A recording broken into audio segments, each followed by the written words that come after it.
camera on. I don't care how you look, girl. All right, people, welcome, welcome, welcome. So if you're just joining us, wherever you're from, type in the chat box. I want to see you. There she is. Hey, Mel. All right, people. So yeah, as you join us, stay on mute, keep your cameras on. I want to see your faces, and then tell me in the chat box where you're dialing in from. We got lots of Bristol people here today. I'm loving this. I'm loving this. Ah, from Bristol, but zooming in from London. Nice, Nicole. I love that. Cool. So guys, I'm going to kick you guys off as usual with something fun. It won't be as fun as last time, I can promise that, because we have a lot to cover today. We're very excited about the panelists that we have. So what I want to do today to kick us off and get that energy and get the vibes in here high is I'm going to play an icebreaker called Would You Rather? Now, I had to Google this one. Normally, I make up my own stuff, right? But I had to Google this one. So let's see how it goes. If it goes badly, I do not take any credit for it. But if it goes really well, you can tell everyone that I invented it, okay? Would you rather? Okay, so here's how it goes, right? So I'm gonna ask you questions, right? This is why I wanna see your cameras on. I'm gonna ask you two questions. Would you rather one or would you rather two? And what I want you guys to do is to raise your hands, like go one or go two. And if you wanna be rude about it, you know, you can do like this, but don't do that, you know, go two and one, all right? And I don't care if you haven't painted your nails or whatever. So I'm gonna ask you, would you rather option one and then option two? And then you can tell me which one you want, okay? And hopefully that makes sense. Right, so the first one, would you rather host a party or attend a party? Let's see those fingers up in the air. Oh, you lazy people, nobody wants to host the party. There you go, Aisha, let's host the party. There you go, love it, love it, love it. Okay, the second one, would you rather do the cooking or do the washing up? Fingers in the air. Oh, we've got lots of cooks in the house. That's right, that's right. Got it, love it. Third one, would you rather stay in with Netflix and take out? I added the takeout bit in. Netflix and take out, or hit the town with your mates. Stam is like, mates, I want to go out with my mates. I've been in lockdown far too long. All right, I get it. Let's go out, people. Let's go. Number 4, who would you rather have as a dinner guest? Martin Luther King Jr. or Obama? Barack Obama. Let's see. Oh, Sandra is like, I want both of them. I want both of them. I'm not choosing. This is not a choice. I got you, girl. I'm with you. Okay. Number 5. Would you rather live forever or be remembered forever? This is a deep one. I think you want to think about this one. Live forever or be remembered forever? Yeah, these are my people. I want to be remembered forever. That's it. These are my people. I mean, if you live forever, can you imagine, like, what are the terms of that? How old, you know, how old will I look? Will I lose all my hair? Would I still look fine? I don't want to live forever. No way.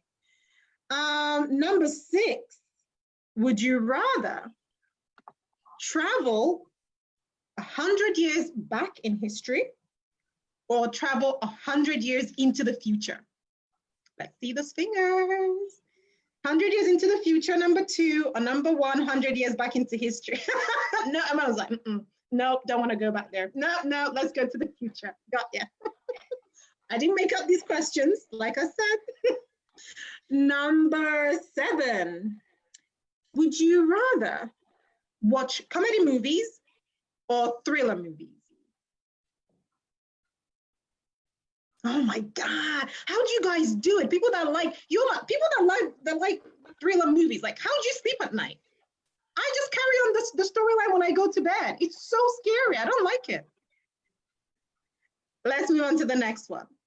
Would you rather give up your phone for a month or give up your favorite food or drink for a month? Phone, give up for a month, or yeah, it's fine. I can eat other things. That's fine. Just give me my phone. And number 9, we've got, would you rather be invisible or would you rather be able to fly? Invisible or fly? I think this is a split decision. Yeah. Nicola, you gotta choose one. Come on, girl. Yeah, there we go. Let's fly. Fly me to the moon. And then the final one is, would you rather, okay, I made up this one, so it makes no sense at all. This is my question, because I get privileges, right? Would you rather go to the moon or go to Mars? Moon or Mars? Poku, stop laughing. I need your fingers up in the air. Let me see your fingers, Poku. There we go, Mars. Everyone's like, what? How do you know what Mars looks like, Kiki? I make this shit up in my dream, people. I've got a wild imagination. All right, did you enjoy that, people? Yeah, cool, great. Okay, so we've got a great lineup for you. If you're not on mute, please mute yourself so that we don't get any feedback when our speakers start speaking. I am now going to introduce you to our wonderful speakers. So we got 3 amazing panelists for you today, and they're going to be talking about the challenges and the opportunities that we are likely to be facing in this period of change in history of time. So here's who we have in the house today. We have, first of all, Mohammed Sadiq. Mohammed is the managing director of Geneco and is a board member of Wessex Water PLC. He has held several senior engineering positions and has been in the wastewater and renewables sector for over 25 years. I mean, Mohammed is massively experienced in what he does, and he's going to be sharing with us today a lot of his wisdom, a lot of his experience, and give us some great insight into what we can expect to see over the next, few months, years, okay? And the other person we have in the house is also Stephen Bashford. Hey, Stephen. Stephen is the Director of Business and Skills at West of England Combined Authority, that's popularly known as WECA. And Stephen has over 10 years experience in the field of economic development. He has worked in Economic Intelligence Unit at the Southwest Regional Development Agency, contributing to a lot of award-winning research publications. So we are really privileged to have Stephen here today because I believe that he has some amazing data that he'll be sharing with us.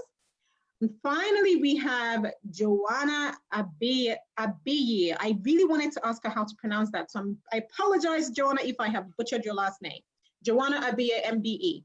Joanna is an award-winning entrepreneur, founder and CEO of Blue Moon. She was appointed MBE for her services to diversity in the media and creative industries. Her work has included advising the likes of BBC, ITV, Sky, Facebook, Barclays, name it.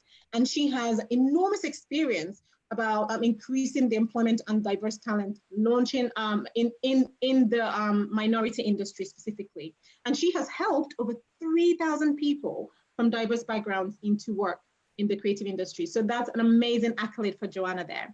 Joanna, it's good to see you. I really hope I got your last name right. Thank you, it's Joanna Abiyi. Abiyi, okay, great.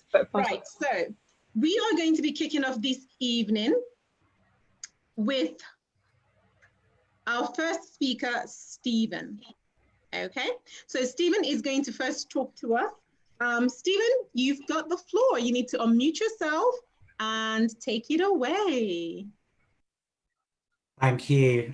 Thanks for having me. And I don't think I can possibly live up to that icebreaker. So I feel like I'm doomed from the start. But really nice to be speaking to you tonight. I did have some slides, Kiki. Do you want me to drive?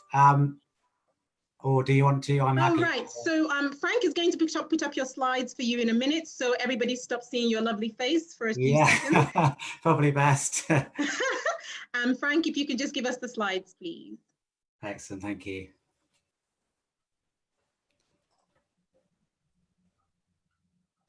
And I apologise for any background noise as we go through this. The kids are getting ready for bed outside the room, so it's a little bit active and noisy. Can you see it all right? Is the screen okay?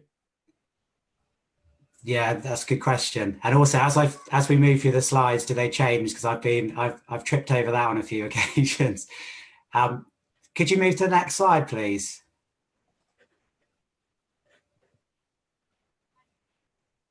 Excellent. So I just wanted to say briefly a little bit about the combined authority. I suspect not everyone knows what the combined authority is, so I thought I'd do that in a slide.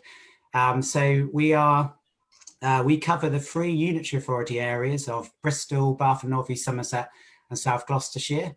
That's the combined authority. But also we look after the West of England Local Enterprise Partnership, which includes North Somerset. So that's the grey area on the map that you see. So that's the West of England. The combined authority covers 3 areas. The LEP covers 4. For all intents and purposes, in terms of our work, they cover the geography of the West of England in most cases. And we were established in 2017, and Tim Bowles as Metro Mayor. We were set up alongside some other mayoral combined authorities across the country, Greater Manchester, London, Greater London, Sheffield City region, examples of others. And we got a devolution deal with government, which meant we got significant investment to drive economic growth and development across the region over the next 30 years, as well as some other powers and responsibilities as well. So that was just, I wanted to just give a sense of what the combined authority is, but I think the key message is we're there to drive economic growth and development across the West of England. So next slide, please.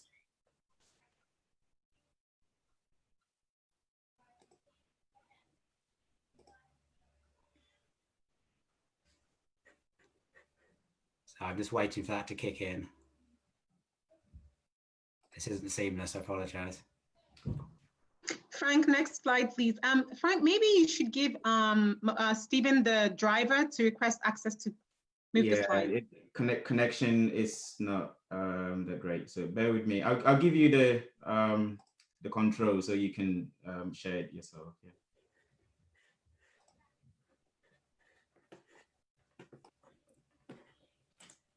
You should have it now. I share my screen. Yeah. Right, let's try this.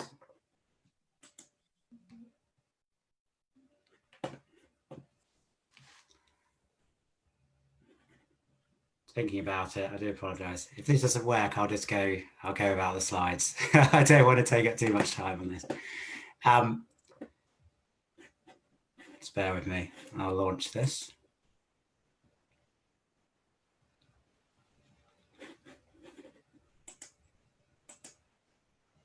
Can I just check that you're all seeing a slide about the local industrial strategy? No, we can see a slide about the regional recovery planning. Yeah. But it hasn't moved on, I assume. Yeah, I think sometimes it takes a couple of seconds. Yeah. Okay, well, let me, as that comes up. So as I said, the combined authority I've explained, our kind of guiding document is the local industrial strategy, which we published last year. And despite clearly being in a completely different world now, which we're still, beginning to understand, that a lot of the principles in the industrial strategy remain strong, we think, in terms of recovery. So it's structured around 4 key themes. The first one is about supporting innovation in the region. We're a very innovative region, and there's an opportunity for us to do even more by making it greater than the sum of its parts in terms of those assets, and also supporting innovation across traditional and emerging sectors as well. So that's the first theme. The second one was about ensuring that the growth that we deliver across the region is inclusive. We have been a successful region, but there are underlying inequalities that we face, and we need to continue to focus and address those. And And we see that COVID has actually exacerbated some of those issues as well and bringing them into sharper focus. The third piece of it is around supporting business competitiveness, what we call it. And this is about supporting those businesses, particularly with untapped potential. We have a very strong business base, but we have what we call a long tail of businesses where a bit of additional support and investment could drive great success. So that's the third piece. And the fourth is about making sure that underpinning all of that, we have really strong infrastructure, affordable housing, accessible housing in the region so that we can move people around and also people can live and work in the region. So those are the four themes of our industrial strategy. And I say that was published last year, but clearly the world has shifted on. Can I just check if you're seeing a business support and recovery slide? If not, I'll just carry on, but I just wanted to check in. No, it's still on the regional recovery planning. Let me, if you cancel yours, let me try and share it from my end and see.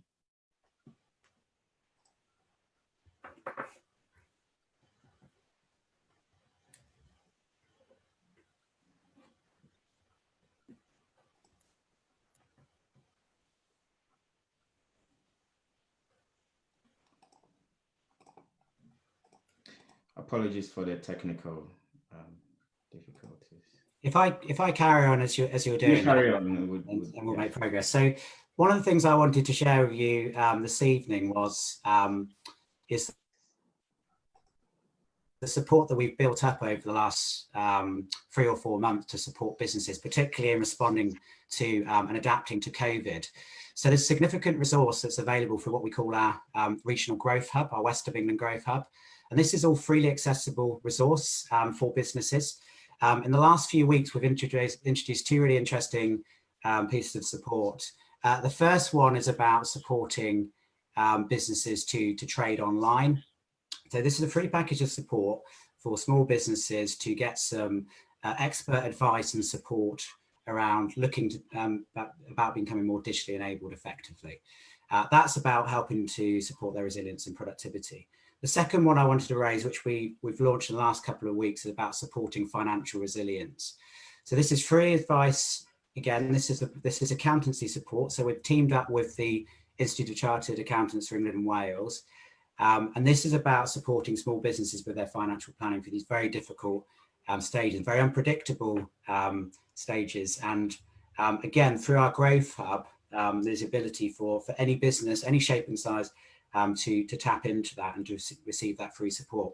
So I wanted to flag those because it's really important that we promote those resources through our networks, because we want to see as much take up as possible on those. The other couple I'd flag, which are, actually probably the one that I'll flag that's most significant that's coming forward in the next few weeks, is we're looking to launch a business innovation fund, which is a new £3.3 million grant program to support businesses that are looking to make innovations or changes in their products and services to drive growth. So companies will be able to bid into this fund for up to £50,000 to do that, but it will also get some support as well on how they do that. So some technical support on that journey of innovating.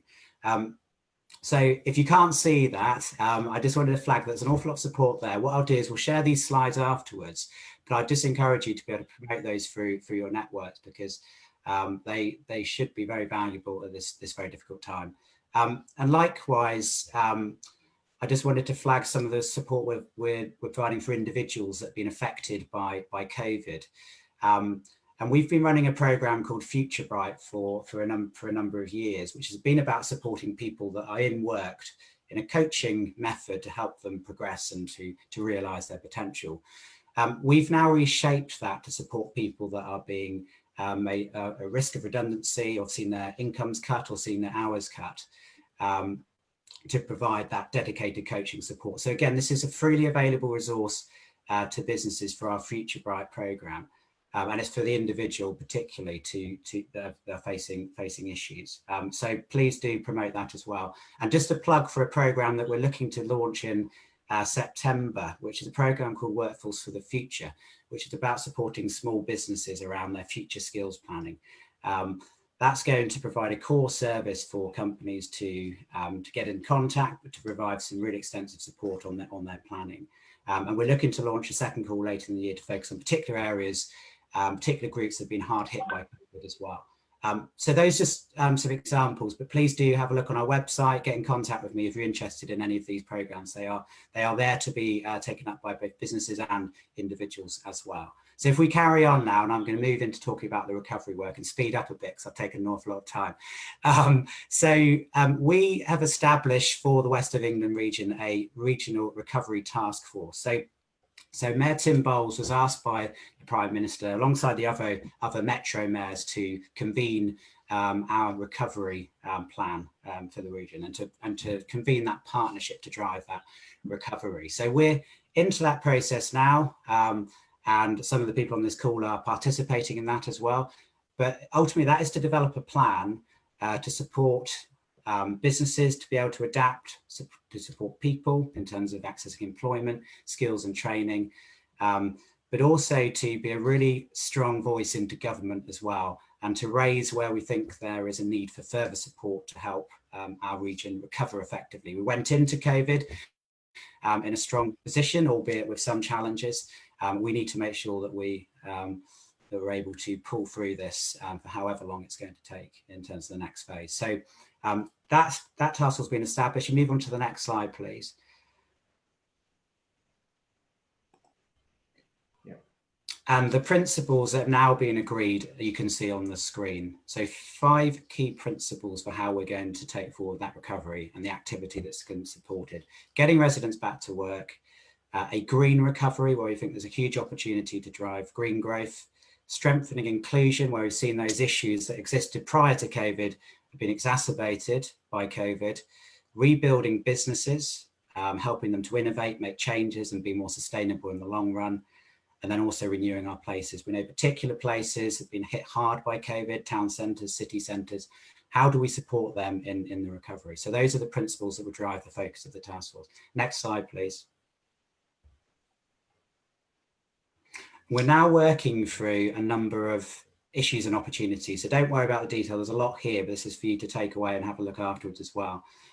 We're looking at the problems we're trying to address, and we're looking to come up with solutions and proposals. And the first lot that we've looked at have been around the significant job losses that we're beginning to see in our economy and how we respond to that in the short, medium and long term. So I'm now going to go on to talk a bit about that if we can. So next slide, please.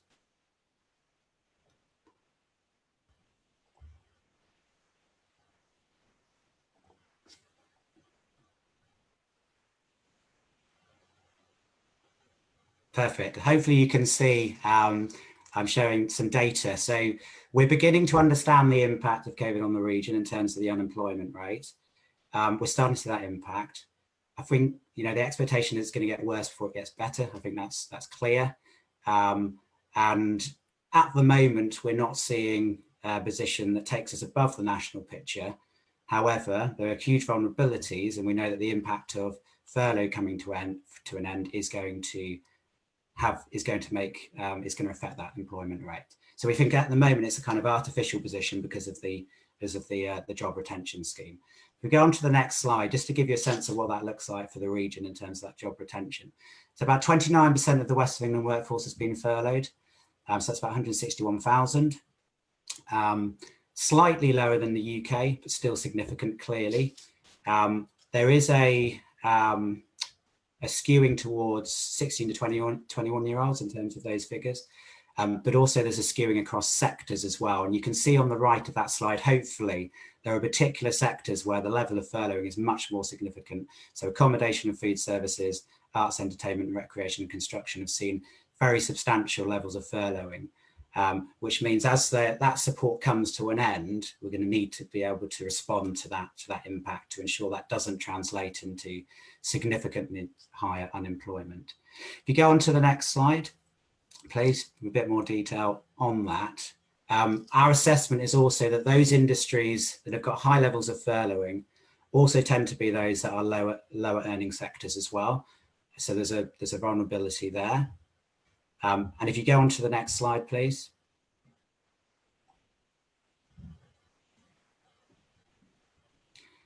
There's also a significant, there are vulnerabilities in terms of particularly groups that are affected by this impact. Ethnic minority groups are particularly highly represented in these sectors, particularly distribution, hotels and restaurants, over 11%. So we need to be aware of these vulnerabilities, and we need to be ready to respond to those as we move through this next phase of COVID, and as some of those schemes that have been introduced begin to taper off and come to an end. If you move on to the next slide, please. Another area of vulnerability is clearly young people. So we have seen the unemployment rate for young people rise faster than the average position. But there's also a significant number of people that are coming through education or coming out of education or being disrupted within their education that we need to be aware of. And all the evidence says that as you go into recession, young people are more disproportionately affected. That's for a number of reasons. It's to do with skills levels, to do with experience. But the evidence suggests that even a short period of unemployment early on in your career can have a scarring effect in the long run. So it's really important that we're able to keep people in employment, in alternative employment, or in training. And this picture just gives a sense of how the unemployment is playing out across the region. Lots of colours, don't worry. The purple's the higher unemployment, the lighter colours are lower unemployment. I think it's fair to say that there are some pockets that were high unemployment that have become higher still, but actually the impact of COVID is quite widespread across the region, so, and it's moving in that direction. Next slide, I just wanted to give a sense, through the task force, we've engaged with a number of businesses, a number of sectors to understand what those key issues are and what those opportunities are. And don't worry about the detail on this slide, but just to pick out a few, clearly there's huge nervousness around particular sectors that have been affected. We've seen the impact on aerospace, we've seen the impact on construction, tourism and culture as well. But there's a real sense across the business community about people losing the ability to have career pathways. So that's something that we need to think about and we need to address. There is a risk around freelancers as well. And I didn't mention the self-employment support, but clearly that has been affected to some extent in keeping people in employment. So as that comes away, we need to be responsive to that. But also there are opportunities. There are sectors that are growing. We've seen vacancies in logistics and parts of retail. Some parts of retail have been hit really hard, but some are growing. So there needs to be an effective redeployment and retraining effort to make sure that people can remain in employment and or training to prevent that unemployment, to prevent that scarring that I talked about. In terms of young people, clearly there are risks in terms of apprenticeships, and we've seen the numbers are coming down, and we expect those to fall still, to continue to fall. So there is a risk around young people and apprenticeships sadly being lost. So we need to work with companies to ensure it doesn't happen. There is some additional support coming through government, as we know. We need to make sure that works for the region. But again, there was a desire across businesses for much more effective career support, retraining packages as well. So that's what businesses are telling us about some of the issues and some of the opportunities in our labour market. I just wanted to finish off the slide with some of the things that we're beginning to work up and take forward. So if you move on to the next slide, please, through the task force.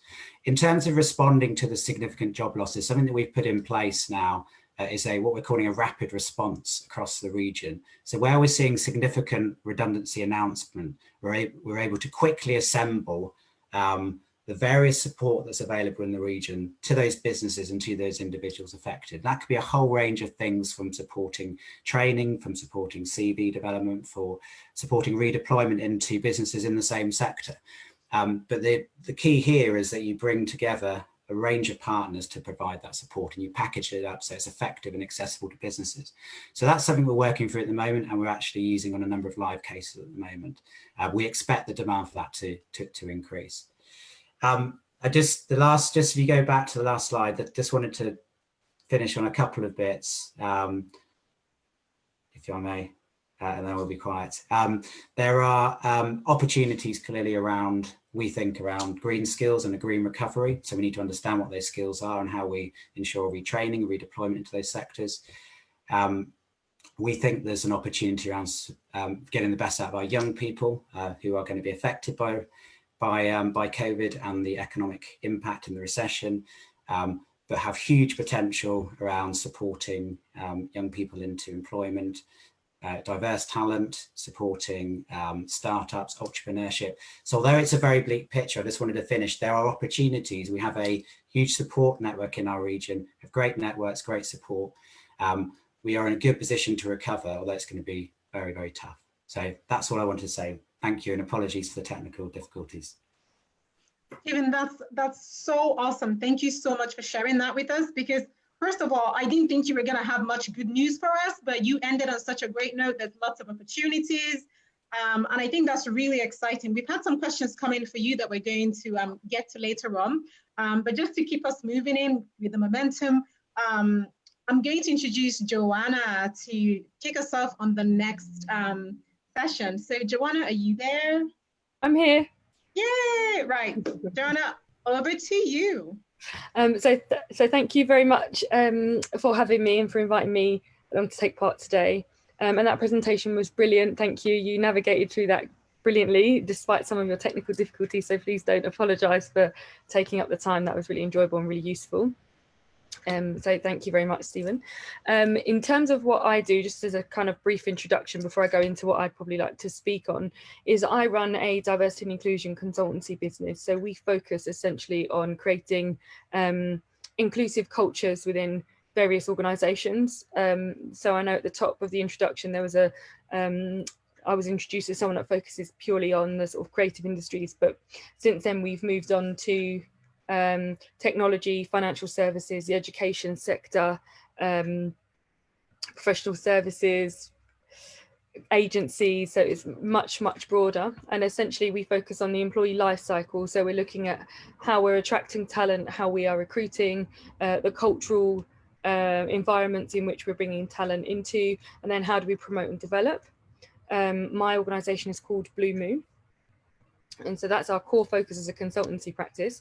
Another service that we offer is executive search. So in terms of the recruitment space, we're solely focused on people that are non-exec directors, trustees, chairship roles, and the C-suite and that senior leadership level. So companies usually come to us to have an idea on the diverse talent pools that are out there and to engage with them.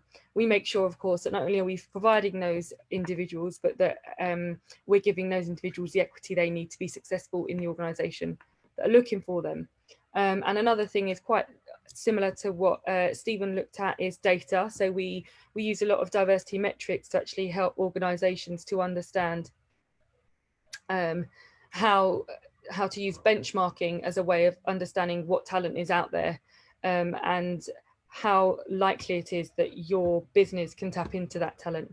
So rather than kind of pulling out diversity targets from the sky and sort of saying, you know, I want to have 30% of women on my board by 2025, we actually look out and make sure that there are the women with the skills that are required for those roles. And then we let you know actually a number of which you should be going for. So there's no excuses really when you don't meet some of those expectations.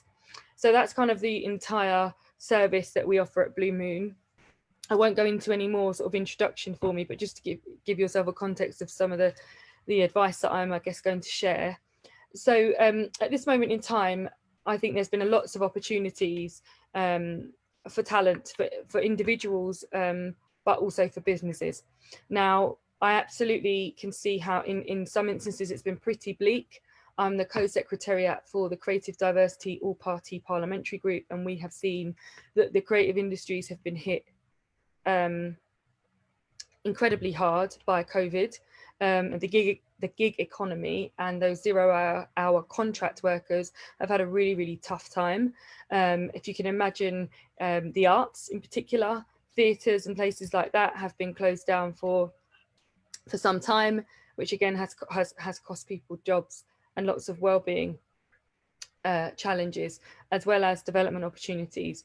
So of course I can see that there has been a really, if you like, difficult, very challenging and quite devastating circumstances for some groups in particular, within particular sectors. But I also think that in the spirit of trying to be slightly more optimistic and to provide some advice to all of you today, I'd like to speak to some of the things that are happening and some of the opportunities that I think businesses are if you like seizing at the moment, and that you could be taken advantage of as candidates.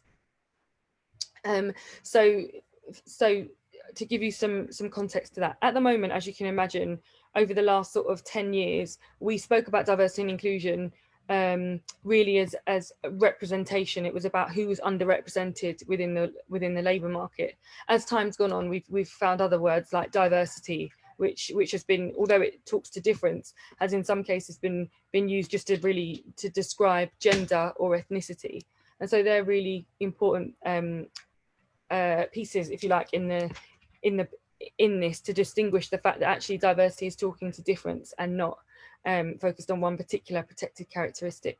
Since then, we've then moved on to what we call inclusion, and it's been about, you know, making sure that not only do we target diverse talent, but actually do we create these inclusive working environments. And then you go further along, and the buzzwords now are words like equity, and what are we doing to ensure that all talent have what they need to be successful within the given organisation. So what I guess I'm getting at when I say that is that we've always had this challenge around diversity and inclusion. It's had these different titles along the way, whether it's underrepresentation, or what I don't like to use often, but what is often referenced to minority groups is disadvantaged groups. There's always been a language that speaks to that talent. And I guess the first point I'd like to make is actually that all talent is talent.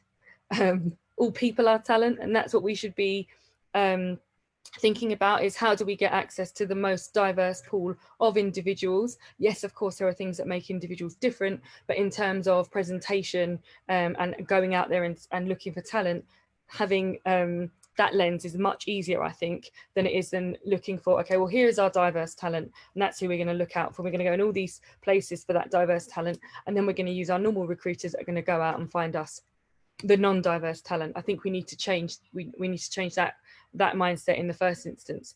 But what I will say, with having that thread that's gone on in all of those 10 or 12 years where we've had this conversation around diversity and inclusion, however it's been described, now has actually been a time where we've seen businesses respond to this. Now, you'd think that with COVID and some of the challenges that has brought to businesses, both especially SMEs, that actually something like diversity and inclusion, which is often seen as a nice to have, would be kind of put on the wayside. Well, in fact, it isn't. It's now more than ever becoming a real focus for businesses, specifically focused on particular calendar dates. So, you know, you've got businesses that are thinking about mental health and well-being now, which has been spurred on by the Mental Health Awareness Month. Pride, of course, because of Pride. International Women's Day as a calendar event has really raised a profile of understanding what is challenging women within the workplace. And of course, more recently, the Black Lives Matter movement has brought a lot of attention to the experiences of Black, brown and minority ethnic individuals within the workplace. Now, I'm giving all of that context, and I hope that's helpful, because actually now is a good time to be putting yourself out into the market. And you probably think, what on earth are you talking about? I've been putting myself out in the market for months. It's such a tight and tough job market, and I understand that. I think it's being really targeted in the companies in which you are trying to get engaged with, and finding really interesting ways to engage with them. So first of all, any of the organisations or businesses that you see that have made comments on or spoken to topics around diversity and inclusion, or especially things around the Black Lives Matter movement, it's worth getting in touch with them directly, finding their head of talent directly and sending a CV in and saying, this is who I am. Quite often, if you think about the processes in which businesses use to decide what talent is actually talent, most of those processes are flawed, and not all of those processes actually give all of the diverse groups of individuals that you could possibly come into contact with the equity that they need to be successful. So I would always say, if you've been going through the route of, you know, the impartial route, the kind of open competition route, which is by filling out application forms, etc., by all means continue doing that. But if you can find out a head of HR or a chief people officer and someone that leads the particular team that you want to join, I would make a direct approach using LinkedIn. I'd also share a bio and a portfolio of some of the work that you've done, so that they actually get to know you personally, because quite often you may be applying for things and just on the very makeup of the way a computer system is set up and the algorithms that it's collecting, you may not be able to get through that. So I hope that's clear. And if you need me to be clearer on that, please do just pop a note in the chat, and I will make sure that I do that. Another thing I would say at the moment is using, people are probably feeling sort of webinar fatigue at the moment. But in terms of the agenda around diversity and inclusion, there are so many of these conversations that are taking place, both here in the UK, but also globally. And what we're recognizing now is actually there are companies worldwide that are committing to a lot of activities that promote inclusion within their workplace, but that are looking for, I know, are constantly looking for that talent. So actually, I know that, you know, Black and minority ethnic individuals have been disproportionately impacted by COVID, which is extremely devastating. However, in terms of the employment world and the labour market, now more than ever, there has been a focus on bringing in specifically Black and minority ethnic talent into organisations. And so it's a shame that it takes something as devastating and tragic as the events in America for that to happen. But I guess that we are where we are, and it has kicked some of the organisations that, for want of a better phrase, have been slightly lazy in trying to find diverse talent up the bum, and it's got them to think about where to look.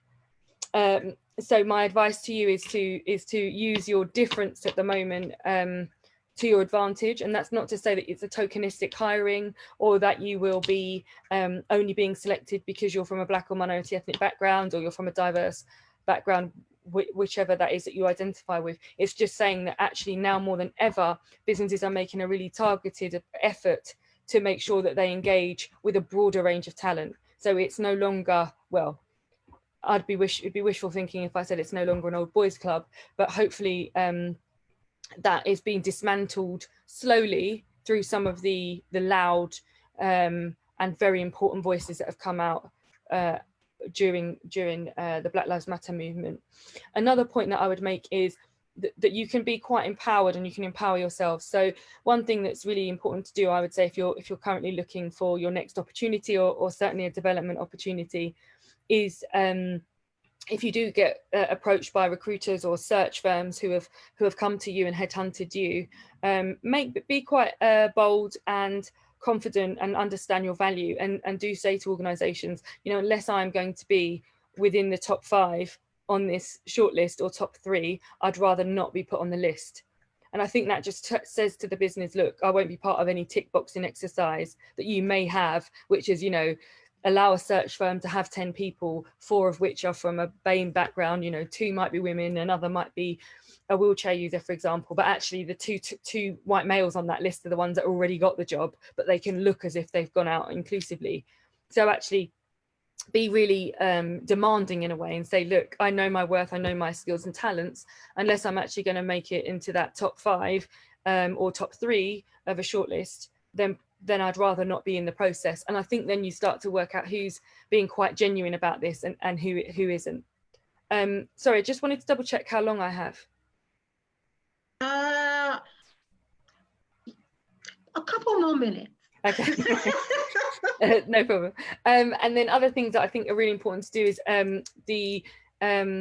just back to that webinar point, getting in touch with some of the diversity and inclusion leads within particular organisations who can put you in touch with talent managers. A lot of those talent managers at the moment are constantly telling me, in my 10 years, but more importantly now, in fact, I've been on calls all day today with clients and they've all told me, where is the diverse talent? Or asked me rather, where is the talent? Where are these different talent pools? So I think, you know, seeing as that we all seem to be hidden under these rocks that nobody can find, let's really shove our CVs under their noses and say, well, you know, hi, we're here, and go directly into emails, inboxes and LinkedIn messages and say, you know, considering, you know, you think I've been hidden, no, I'm right here actually, and here's my CV and bio. I think another thing to do is to use things like Eventbrite. I always say to businesses when they're looking for talent, there are so many talent pools that exist that have got a really broad range, whether they are membership bodies, interest groups, awards alumni, awards group, when their communities. There are so many out there that you could be utilizing and getting to know. Sometimes it's as simple as Googling, quite literally, you know, organizations that support people interested in tech, you know, interest groups for people that work in finance, girls who code. There's so many things that you could pop in. So it's really, really important actually that I think you that they go out and they find these groups, but equally it's just as important as for you, I think, to find out where these groups are so that you can start to build your own network. Because believe it or not, there is a huge group of really successful people from really broad range of backgrounds who are in high places, who are in positions of influence and power within various organizations. And it's a case of getting to know them so that actually you have some sponsorship and some allyship from them should you go on to want to do some work with them. And also, if you go into Eventbrite, look at what the events are and then click on who's organizing it. There's a community for you to learn from and get to know. And sometimes it is who you know in those groups that you can build relationships with who will be looking out for you. Another thing that's really worth doing, and I would recommend this for anyone at the moment, is while we are in COVID, there are lots of organisations that are really desperate for support, and could really do with additional, if you like, volunteers. Now I know that's not the right position to start from, and certainly I wouldn't give this advice in any other context, but I think while we're in a global pandemic and businesses are still recovering from that and trying to respond to that and keep their head above water, actually there'll be lots of organisations who are publicly listed who will be looking for non-exec directors, who will be looking for trustees, and these will be paid roles. There will also be organisations that you might feel particularly passionate about who don't have the money at the moment to pay their trustees or their non-exec directors, but now might be a really good opportunity actually to go to some of the boards that you're interested in and say, look, I'd be quite keen to join your board when the time is right. If they don't have salary, or it's not, I can never say this word very well, remunerated posts, it's important just to suggest that perhaps you could give them some advice now. And the only reason why I say that is it's getting yourself on a non-exec, as a non-executive director on a board or a trustee, even if it's unpaid at the moment, will really work dividends in the future, because then when you come to age of retirement and you want to slow down, you start to establish a portfolio career where actually you're sitting on a number of boards, whether they're FTSE 100 to, you know, FTSE 250 or smaller charities, and you're able to spend all of your sort of latter years doing things that you're really passionate about and being paid to do so. I'm going to stop there because I'm conscious that there are lots of questions and other people want to speak, but my top tips, as I say, is get involved in as many non-exec director roles and trusteeships as you can. Make direct contact with the right people within organisations and make sure that they know you exist and that you're looking for a role. And make sure that you are networking as much as possible and building up a group of people around you who can highlight opportunities to you as soon as they come across them. That is superb. Thank you so much, Joanna. That is, honestly, this is more positive than I thought it would be. I thought you guys would be giving us all kinds of like dreary stories of there's no jobs out there, just don't bother, go, you know, hide under a rock or something. But this is amazing. We've got lots of opportunities. So yes, we are running a little bit behind time, but now I'm going to hand over to Mohammed. And guys, strap on because it's coming. Mohammed, over to you. You're on mute. Kiki, thank you for your kind introduction, and both to Frank and Poku for inviting me. It's wonderful to see so many friends on this call.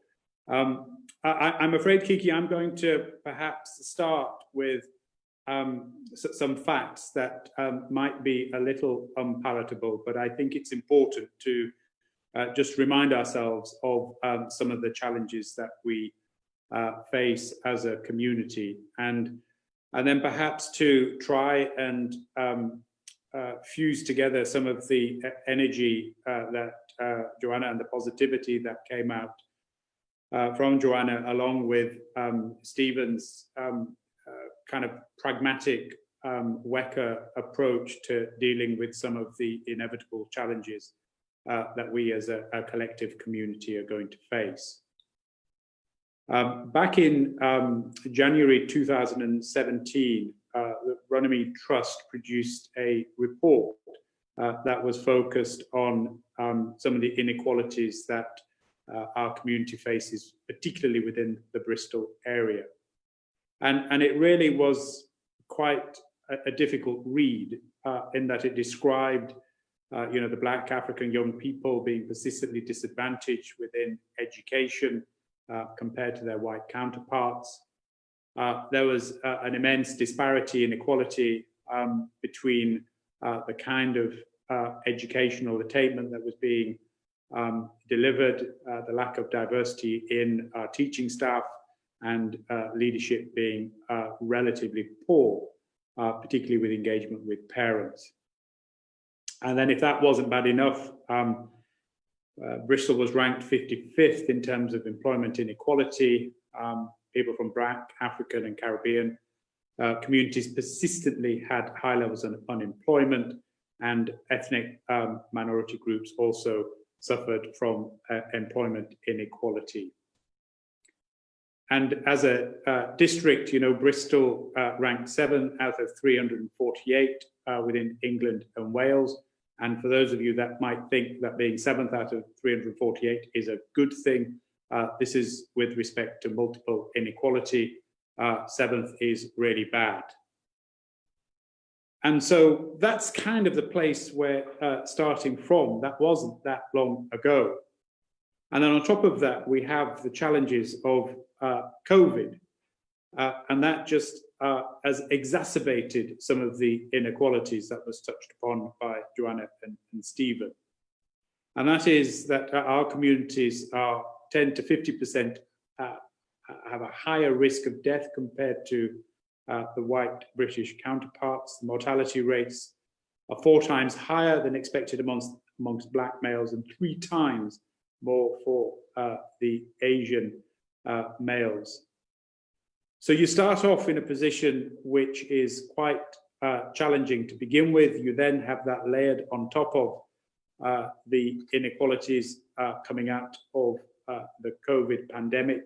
And then you have the whole issues that came from the rather distressing scenes from the States of inequality being presented to us in a way that perhaps was quite shocking to many within the community, but perhaps those within the community were just seeing it as just highlighting some of the suffering that had been endured by our communities. So in summary, we've got this pandemic. It's exposed and exacerbated long-standing inequalities affecting our communities within the UK. And it's highlighted this term that I'm going to use, which is linked to trust and fairness. And, this is a burden that we seem to constantly have to put up with. And then COVID has added an additional blow to the economy, which Stephen touched upon within his presentation. So within the country at the moment, you've got 9.4 million people on furlough. And that's, over 30% of total employees. And of that 31%, there is strong evidence that's suggesting that 17% of those on furlough are at risk of being made redundant. And the areas that are most affected are in the arts, entertainment, transport, admin, the restaurant sectors. We then find that over this year, we're going to see more and more people becoming unemployed. And if you compare where we were just a few months ago, there's over 600,000 to 700,000 people who are unemployed that weren't a few months ago. And then I ask myself, as a senior person within an organization, and I speak to colleagues, some of whom are on this call with us today, in terms of, well, what is the responsibility that we have as a leadership team within large organizations? And what is our social purpose? What is it that we can do other than spewing out rather negative statistics? And how are we engaging within our communities and both understanding the challenges that those communities are facing, and then crucially doing something about it, rather than just simply talking about stuff and statistics and not doing things to make a difference. And as a business community, I can say that we are all doing a large amount of soul searching, primarily driven by COVID. And it is asking ourselves, well, what is our social purpose? And if we go back in history, not that long ago, back in 2008, where the banking sector itself faced huge economic shocks due to what was going on around the world, they all started looking at what their purpose was and started reorganizing themselves around what their financial purpose was. And you will see through COVID that many organizations have started acting in a purposeful way by showing leadership and providing either financial support or support through resources to help the communities that have been most affected. And actually those communities and those organizations that have adapted a purposeful approach to their leadership styles are the ones that came out of that 2008 crisis and have ended up being much more productive over the coming years. So what does this actually mean? Well, I think it means a number of things, and we mustn't shy away from the facts as they present themselves. So we have had a pretty difficult time as a community, and I think COVID has exacerbated that. We really need to stop talking about some of these difficulties, and as a business community, we need to come together to support and provide the guidance and the mentorship and to understand in more detail what it is that we can do to help those communities. And it is something that myself and Julian, who is on this call, have been discussing, and I've since had discussions with Poku and Frank to try and understand what framework we can put in place as a partnership to link the business community far more with our communities in a way that was eloquently presented by Joanna. Because one of the things that I'm hoping we won't end up doing is in 3 to 5 years' time, looking back on this pandemic, looking back on the Runnymede report and the copious amount of other reports that have highlighted the inequalities that we face, and not to be able to show absolute progress where we can all collectively come together and say, yes, actually, we're proud of what we did when we did it, and actually we have made a difference. And if we're unable to do that, then that would be an absolute catastrophe, not only for our communities, but also for the future of UK PLC. Because as Joanna said, we have immense talent within our communities, but for some reason, we haven't had the opportunity to exploit that talent. And ultimately, what businesses are interested in is talent, irrespective of where that talent comes from. So the areas, just ending on a slightly positive note, the areas that perhaps we will see significant growth in from a business perspective, and some of you will already have recognized this, particularly those that have spent quite a significant amount of time at home during lockdown, is through e-commerce. E-commerce and retail is a rapidly growing area. Warehousing that is associated with e-commerce is a huge area. And like me, if you live in an area that has rubbish broadband, then actually being involved in technology where you can see growth through 5G will help significantly to improve productivity. Something that's happening at a geopolitical level that hasn't quite been factored in much of the discussions that are going on within the country at the moment is the impact of the movement of manufacturing from China. So you will no doubt have observed there is a significant rift between the West and China for a whole host of reasons which I won't go into. But there is now a fundamental change in the supply chain, and in particular the supply chain that has historically been dominated by China. And if that continues, it's highly likely that there'll be more manufacturing jobs in the UK. Those of you that have children will have no doubt come across the difficulties of educating our children through schools being closed. E-learning is already becoming quite a lucrative business opportunity for many. And those of you that know me would know that I wouldn't end any presentation without saying that the environment and green growth is hugely important for our communities as potential opportunities. And if you were tracking government's policy around this, you will have picked up that Rishi Sunak announced a 3 billion green growth package, particularly linked to efficiency in our homes. And that could be an amazing opportunity for our communities to not only see their careers and businesses grow in this potentially new area, but also then to contribute to helping Bristol and the surrounding areas becoming much more sustainable moving forward, which again, without preaching to the converted, is a significant issue for our communities, particularly with respect to air quality. So there is amazing work being done within our communities, but I think the business community needs to possibly step up a little bit more and work with our communities to help exploit the talent that is inherent within our communities. Kiki, that's all I wanted to say. I'm very happy to answer any questions. Fantastic. And actually, Mohammed, thank you so much for that, because the first question I have on the list touches on what you just ended on, and it's directly to you. So I am going to go ahead and ask you that question. Let me just pull it up. So we have a question in here that came in from Apuli.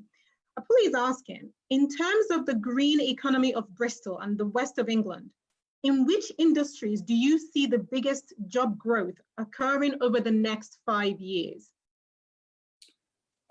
So I think there are, without a shadow of a doubt, a great opportunity to look at how we utilize energy in particular within our homes, and the £3 billion package, and it was something that Stephen also talked about. This is, a significant sum of money. And one of the things that the government is clear on is that they want economic growth, and they want that economic growth to be green.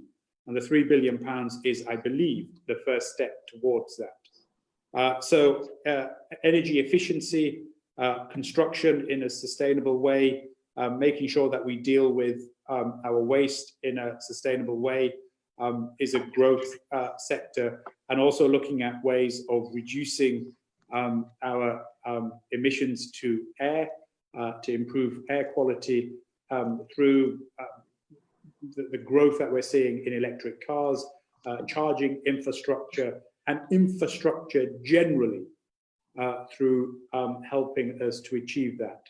And then there are associated benefits too.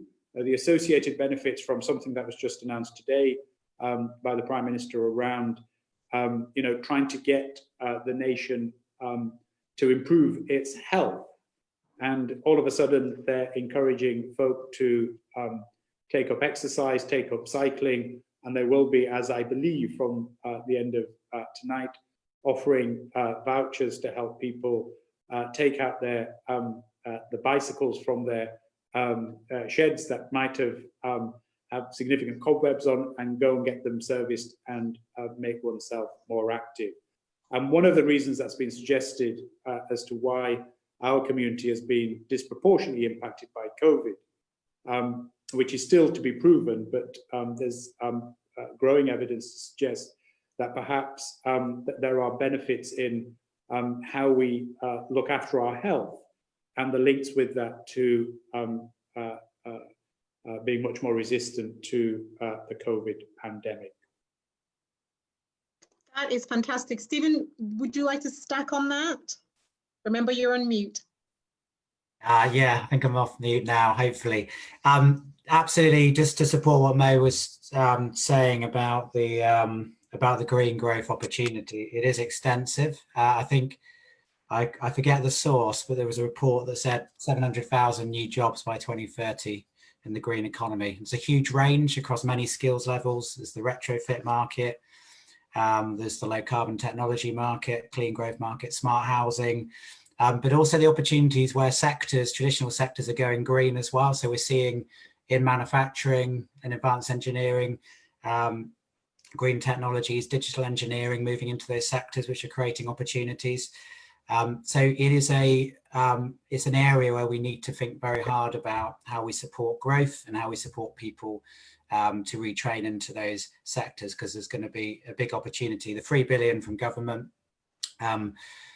needs to be more down the line to significantly create that demand and that sustainable demand, and then the jobs will follow. But I just wanted to support that as being we consider to be a huge area of opportunity in the west of England as well, positioned to capitalise as well.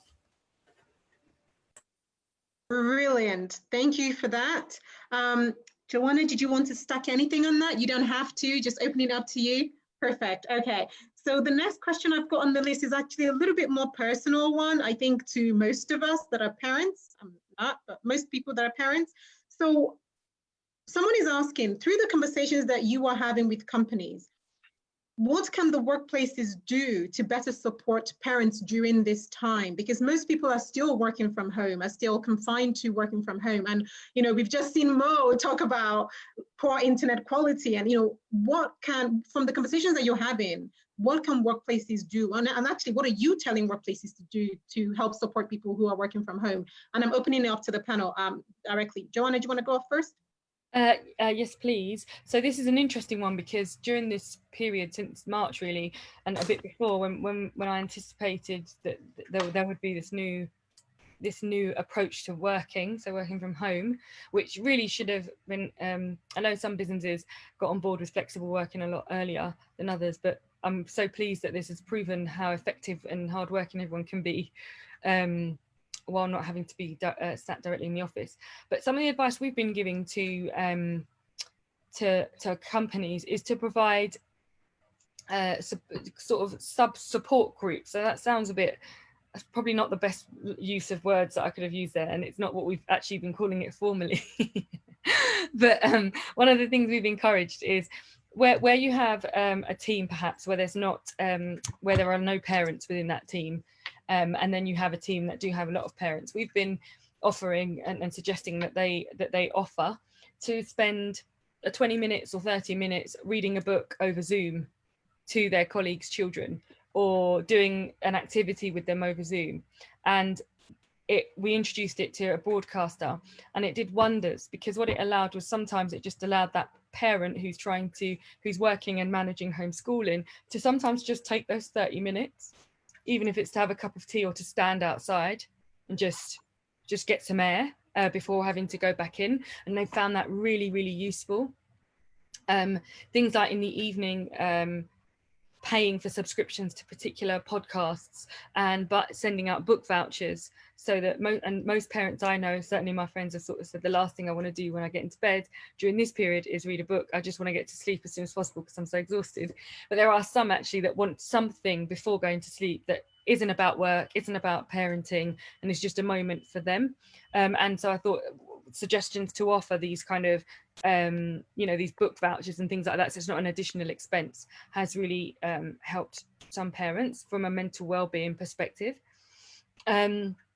Some businesses, we've encouraged them to have coffee mornings, where you just but by that you can have as much noise and whatever's going on in the background, but it's just forcing parents to take that, say, 20 minutes or 10 minutes to have a cup of coffee, cup of tea, a juice, whatever it is that you prefer, and just to be able to speak to other parents and other other colleagues, parents or not, about how they're feeling and how it's going. So some of those moments that you might have in the workplace that you now no longer have because you're not coming into the workplace, which might just be that contact with individuals. And so there's some of the things that we've been asking. We've also asked businesses to relax a little bit in terms of their management style, and that now is probably not the time to be micromanaging teams and employees, colleagues, but instead now is a time to check in and say, how are you getting on, how are you finding things, if that's when you're going to check in, and actually just to really allow some trust and flexibility, and to pay attention to your colleagues' new working patterns. So one of our clients actually sent out what they called survival kits to mums and dads, and they consisted of things like a drink, so maybe a bottle of beer, or if not, a caffeine-free drink, for example, a face mask, and like all the, a pack of tissues, just lots of things. It was almost like this little survival kit. And when we did our culture survey with that organisation, that was a big gesture for a lot of people. It was that you were thinking about us, you understood that we're trying very hard in these new circumstances to still be as productive, but actually there are so many other things going on for us at the same time, and also paying attention to the times in which they were getting emails. So a lot of parents were kind of doing the day job, trying to balance the day job with homeschooling and parenting, and then sending emails at 1-2 in the morning in a bid to keep up. And it was actually about businesses paying attention and saying, how can we help? How could we better, if you like, spread out the workload so that it's not getting to the point where it's completely unbearable during this period. And so they're just some things that we've been doing that are practical, but also just with a little bit of heart and compassion at the center of them. That's brilliant. Thank you for sharing that, Joanna. It sounds very insightful as well, because my company did something very similar with us last week, where we had these care packages arrive. And just yesterday, I was craving something sweet, and I went into my care package, and what did I do? I ate the hot chocolate from the packet without even adding hot water to it. That's me. That's what I do. Mohammed, would you like to stack on that in terms of what companies are doing to encourage parents to work better from home? I think Joanna summed it up fantastically well. We've always adopted a flexible approach to home working.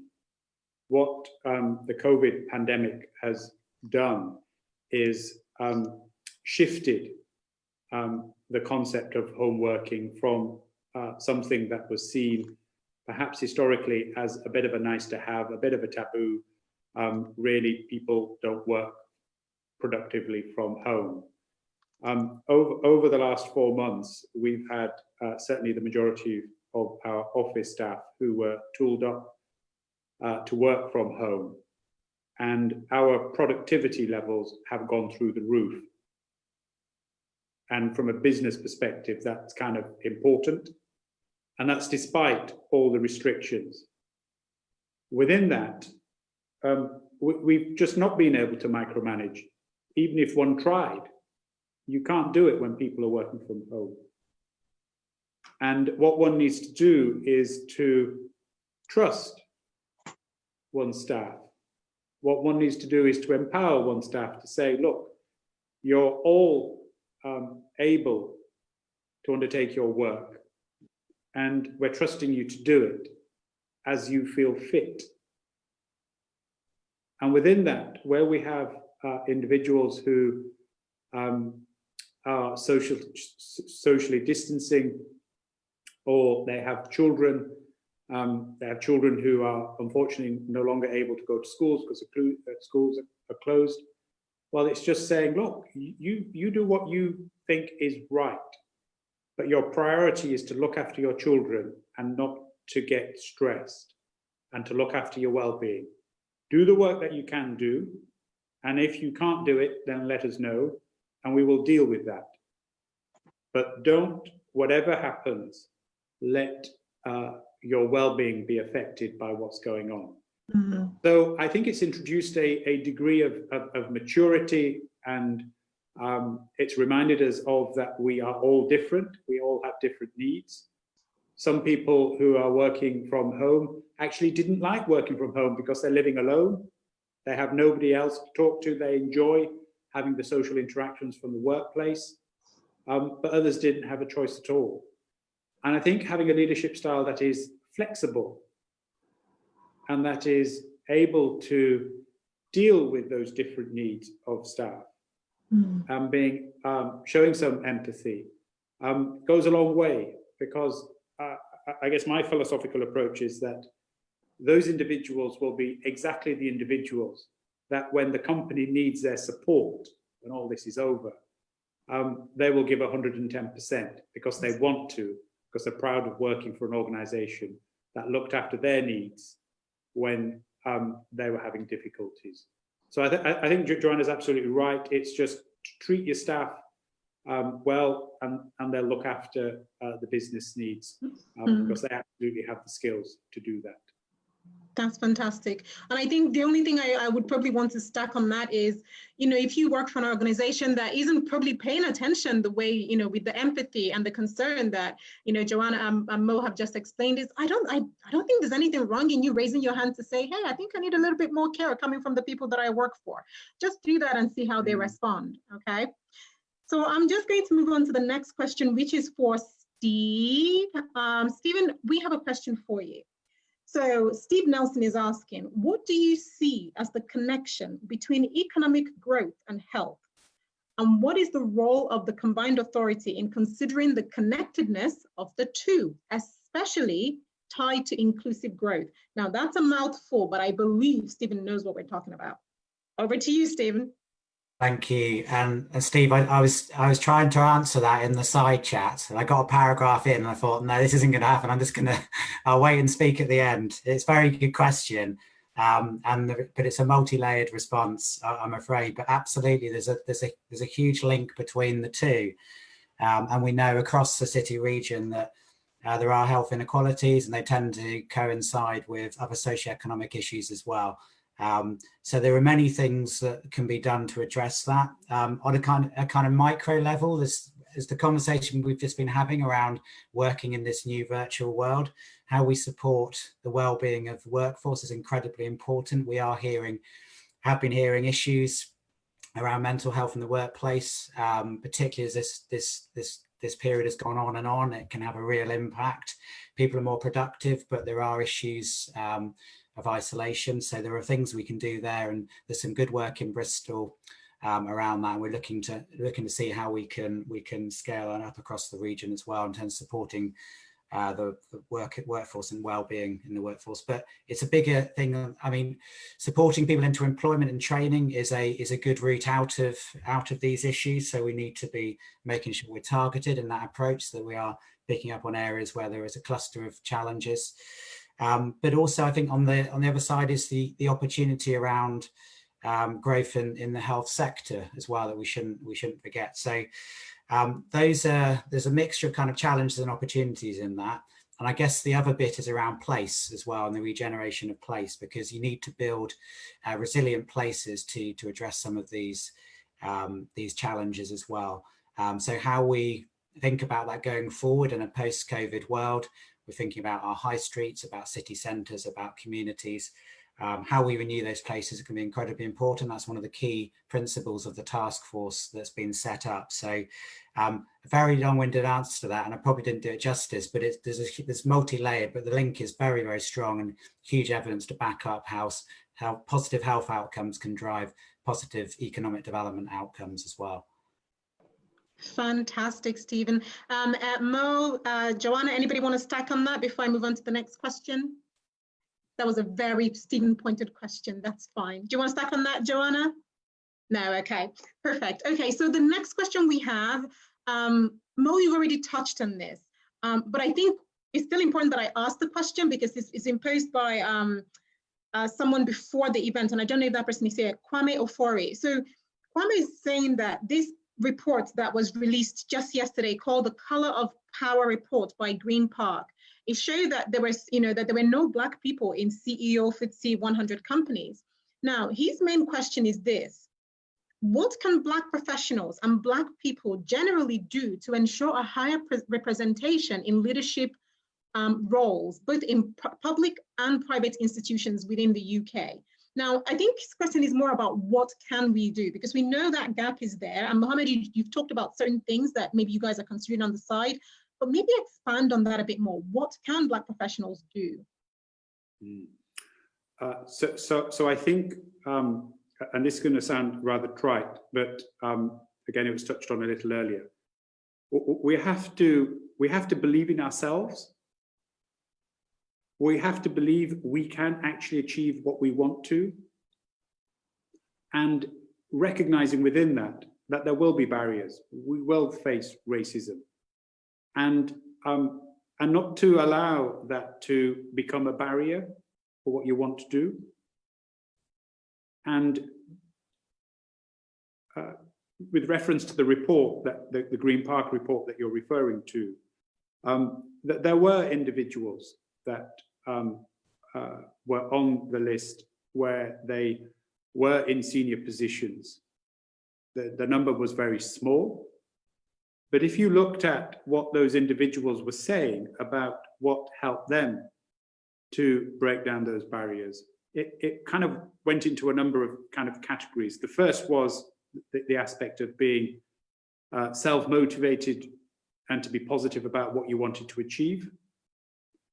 It also recognized the importance of having people within the community who they could aspire towards, so having role models. It also touched upon having a support network. And I guess what Poku and Frank have done is amazing, because it is allowing us to have these kind of discussions. It also highlighted that there are some organizations that are very keen to embrace diversity and inclusion. And that's not in the tick box way that we've again touched upon. It is with sincerity that they want to do that.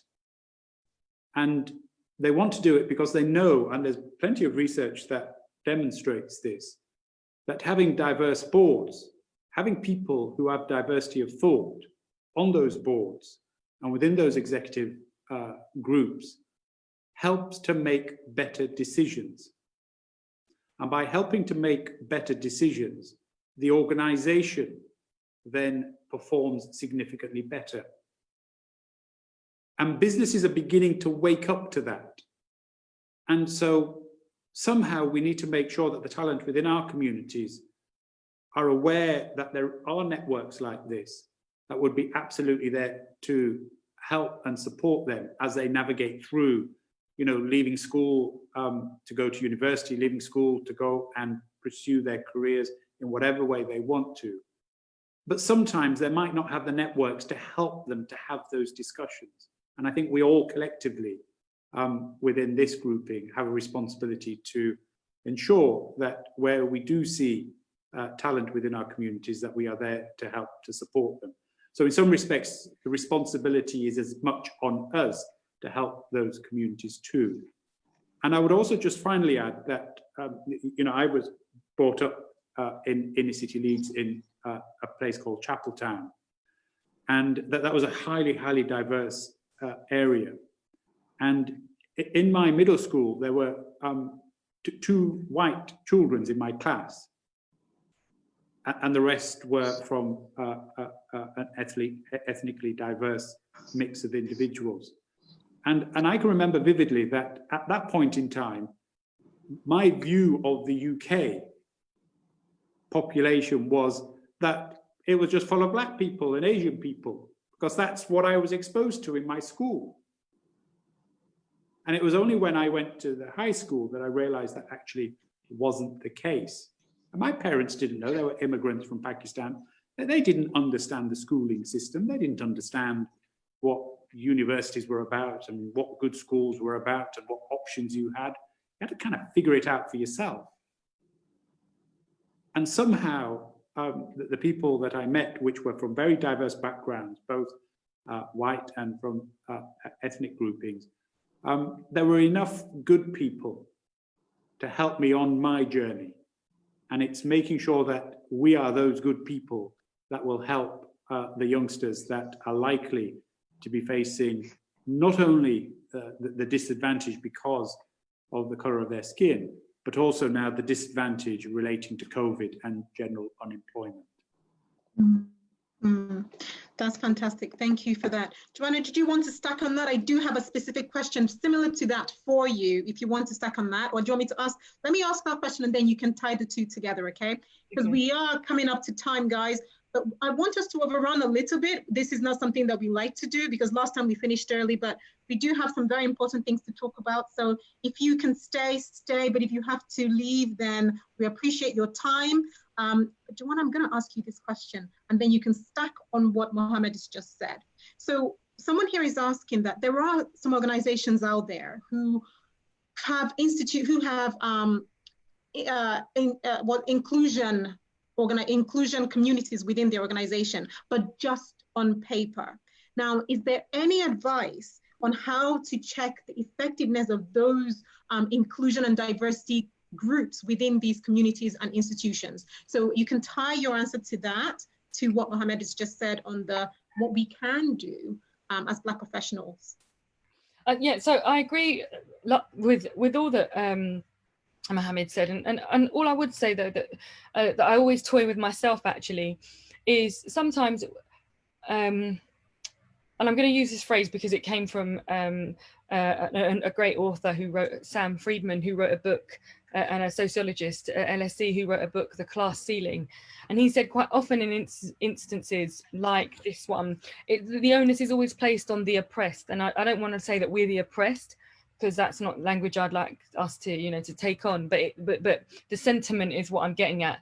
The onus is usually put on those people that are at a disadvantage, let's say, to do all that they can to be exceptional, to stand out, and then it takes a responsibility and accountability from organizations to work a little bit harder to find us.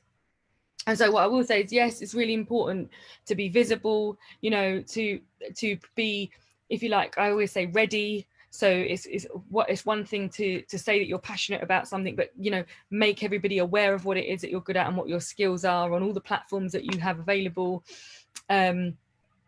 And by all means be visible, connect with the right groups, etc. But also, I think that there is a message that needs to be very loud and clear to companies, is that actually we will add value to your business. We will add incredible amounts of value to your business. It is in your interests to find me as much as it is in my interests to join your organization. And so, while I absolutely support that, of course you should be visible, of course you should be helping each other out, sending around information that you have, links to things, doing email introductions to the right people, sponsoring, championing each other, absolutely. But don't ever feel that you are walking into these organizations and irrespective of the maybe it's easy to say that when perhaps you're not really in a difficult position. And we've all been in that difficult position where we've gone, as much as I know my value, I also need to solve this personal problem in my home or in my family or whatever it might be. So I'm not suggesting that, we pretend that none of those things are happening to us in this moment, as the data says it clearly is, right?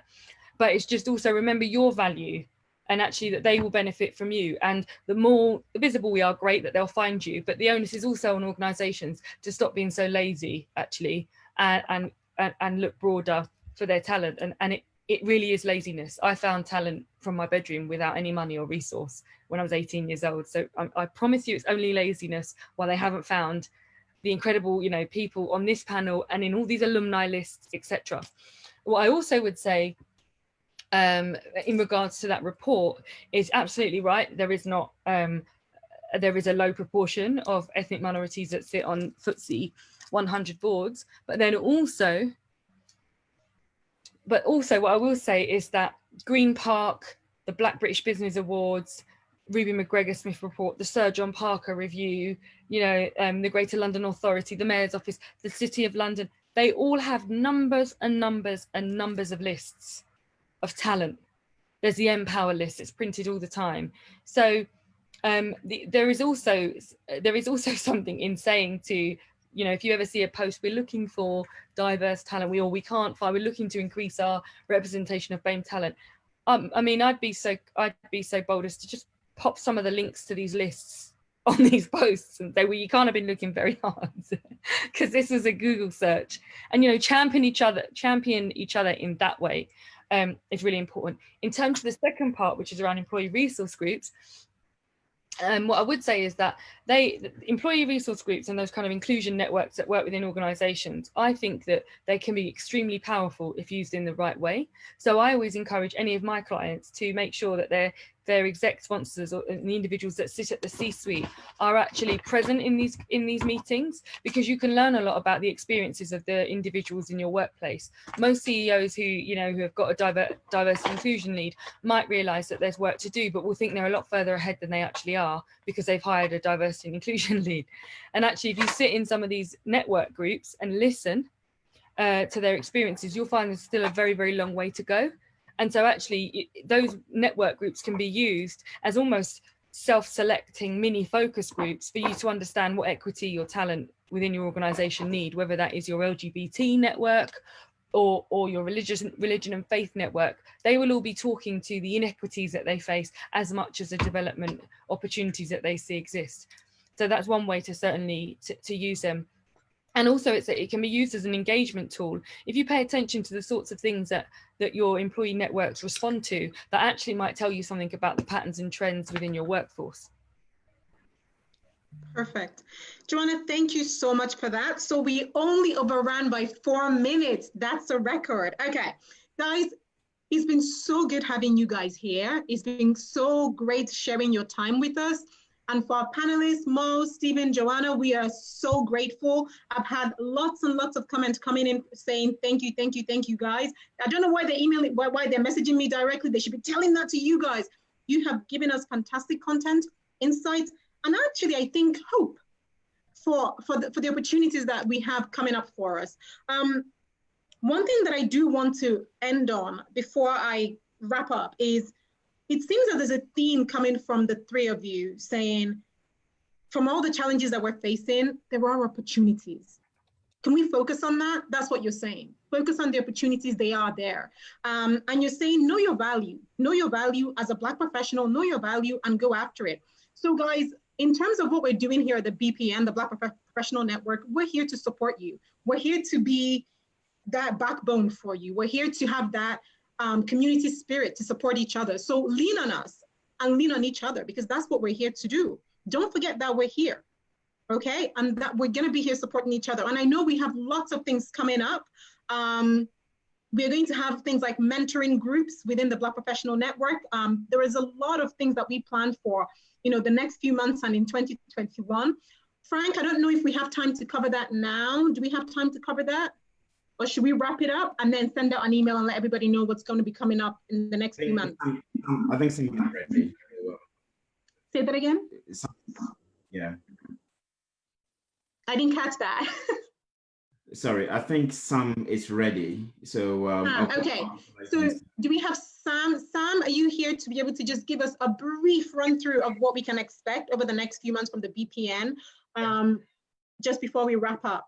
I'm going to be really, really quick because I know everyone wants to wrap up, and it's just been such a great event. So I just really wanted to kind of remind everybody that the BPN is here. We're here now. We're now on Twitter, LinkedIn, Facebook. We really want people to engage. We've also launched a blog, and we're really keen to get people to kind of contribute to that blog. So we really start to kind of create a sense of a network, and we're sharing best practice. We've got a whole heap of events happening over 2020. Most of those will be online, from things from how do you work in a hostile environment through to understanding your employment rights. And we also are going to be identifying some sort of conversations with particular people that we think you're going to be interested in. And we've got a workshop as well on building your net worth, which is kind of really interesting about how you kind of effectively network and build confidence, really. And as Kiki just mentioned, one of the things that we're going to be launching at the end of this year is actually kind of a formal membership registration, which will be opening up at the end of November, December. And the idea will be there that if people are members of that membership, you'll have access to mentoring opportunities with Black professionals, There'll be kind of free opportunities to attend events, and hopefully when they're face-to-face, we'll even be supplying some canapes, but until then you have to bring your own, as we're online. And then also there'll be priority access to annual conferences that we've got in mind. And then in 2021 as well, we've also got a whole heap of really exciting opportunities. So yeah, going to let you go now, but just, you know, stay involved. It's great fun as well as really informative. And I want to thank everybody, and thank you, Kiki, for really curating and delivering and coordinating a really great event. So thank you. You're welcome, Sam. You're welcome. Okay, guys, before I set you loose, just pay attention in the chat. Councillor Asher Craig has just posted a couple of reports that may be of interest to you. So if you want to just stick around and download those reports and click on those links, they do work now. And if you want to just stay and hang out with me for the next 10 minutes, that's absolutely fine too. But I know that some of you have kids to put to bed and go and do what you need to do. But I'm just gonna hang out here for the next 10 minutes if you just want to chat, okay? Thank you so much for coming, guys. If you need to leave, I will not be offended, I promise. I promise I won't be offended. Thank you, guys. Thank you very much, Kiki. Thank you. You're welcome, Joanna.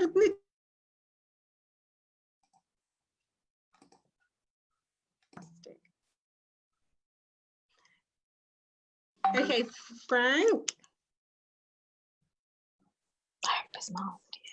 Okay, Frank. Oh, you're welcome, guys. Thank you so much. You can unmute yourself. Yeah, if you want to hang out, just stay, unmute yourself. If there's anything you want to say, just, do you know how to do the raise hand button? This is new to me on Zoom. If you click on the participants, click on the participants on your screen, and you can just do a raise hand button. If you want to say anything, there's Yoma. So if you want to just say anything, just chime in. If you want to just have a discussion, I'm going to be here for the next maybe 10 minutes. That's okay. I mean, we haven't seen each other in what? When was the last event? February? Was it Feb? Yoma want to talk. Yoma, yeah, so Yoma, do you want to kick us off? Hey, Yoma. I just wanted to raise my hand.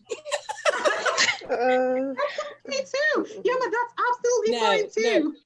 No, in all seriousness, thanks, guys. You know, as ever, another brilliant event. Thoroughly enjoyed it, and great panelists, great team, and it's lovely to see so many faces that I know and recognise, etc. So, great work, guys. Keep it up. Thank you. And I've got Aibeline raising her hand as well. Where are you at? Where are you at? Hey, Aibeline. Hi, it's Abelina. Abelina. That's right. Well, I've been to one of your events previously at the what's the hotel in town. Anyhow, I'm sure you know. No, not Marriott. The Grand.